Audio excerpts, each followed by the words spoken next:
നമസ്കാരം. Raf talk ഫുട്ബോളിലേക്ക് അവർക്കും സ്വാഗതം. യുവേഫ ചാമ്പ്യൻസ് ലീഗിൻ്റെ പ്രീ ക്വാർട്ടർ ആദ്യപാദ മത്സരത്തിൽ ഇന്ന് FC ബാഴ്സലോണയും ന്യൂകാസിൽ യുണൈറ്റഡും തമ്മിൽ ഏറ്റുമുട്ടുകയാണല്ലോ. രാത്രി ഇന്ത്യൻ സമയം 1:30 ന്യൂകാസിൽ യുണൈറ്റഡിൻ്റെ മൈതാനത്താണ് ഈ കളി നടക്കുന്നത്.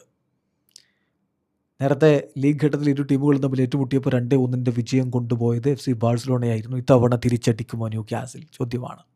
അപ്പോൾ നമ്മൾ രണ്ട് ടീമിൻ്റെയും കോച്ചുമാർ പറഞ്ഞ കാര്യവും രണ്ട് ടീമിൻ്റെയും ഹെഡ് ടു ഹെഡും ഫോം ഗൈഡും ഒക്കെ ഒന്ന് പരിശോധിക്കുകയാണ്.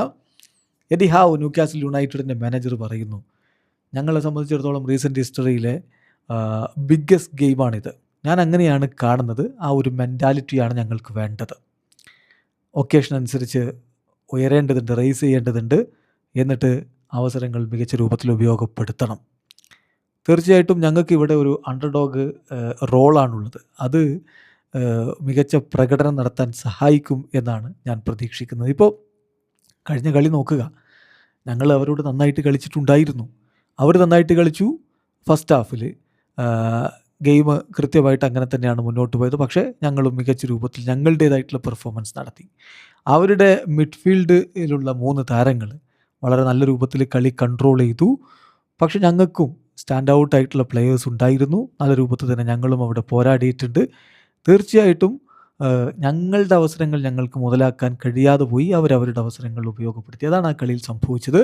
ഈ കളിയിൽ ഞങ്ങൾ കൂടുതൽ മികവ് കാണിക്കും എന്നാണ് പ്രതീക്ഷിക്കുന്നത് എന്നുകൂടി എഡി ഹാവ് പറയുന്നുണ്ട്. ലാമിനെ യമാലിനെ കുറിച്ച് ചോദിച്ചപ്പോൾ പറഞ്ഞ മറുപടി, he is an outstanding player.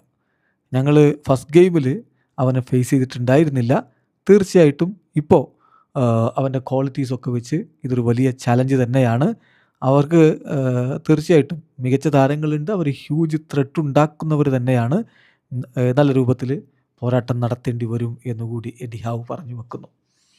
അതേസമയം മറുഭാഗത്ത് വലിയ ആത്മവിശ്വാസത്തിലാണ് ഹൻസി ഫ്ലിക്ക് ഉള്ളത്. പക്ഷേ അദ്ദേഹം പറയുന്നു, ന്യൂകാസിൽ നന്നായിട്ട് കളിക്കുന്ന ടീമാണ്. ഞങ്ങളുടെ ഏറ്റവും ബെസ്റ്റ് പുറത്തെടുക്കണം. അപ്പോൾ ദിവാദ മത്സരമാണല്ലോ. 2 കളിക്കും വലിയ പ്രാധാന്യമുണ്ട്. നമ്മളത് അത്ലറ്റിക്കോ മാഡ്രിഡിനെതിരെ കോപ്പ ഡെൽ റേയിൽ കണ്ടതല്ലേ. അതുകൊണ്ട് തന്നെ വളരെ വളരെ പ്രാധാന്യത്തോടു കൂടിയാണ് ഞങ്ങൾ ഈ കളിയെ കാണുന്നത്. നല്ല രൂപത്തിൽ ഞങ്ങൾ ഡിഫെൻഡ് ചെയ്യുക കൂടി വേണം. അതുകൊണ്ട് തന്നെ ചാമ്പ്യൻസ് ലീഗിൽ ഓരോ ടീമും അവരുടെ ഏറ്റവും ബെസ്റ്റാണ് പുറത്തെടുക്കാൻ ശ്രമിക്കുക.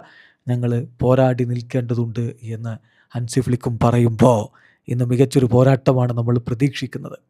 രണ്ട് ടീമിൻ്റെയും ഫോം ഗൈഡ് എടുത്ത് നോക്കിയാൽ ന്യൂകാസിൽ യുണൈറ്റഡിൻ്റെ സമീപകാലത്തെ റിസൾട്ടുകൾ അത്ര മികച്ചതല്ല. ഏറ്റവും ഒടുവിൽ അവർ കളിച്ച 5 കളികളിൽ 3 എണ്ണവും പൊട്ടിയിട്ടുണ്ട്.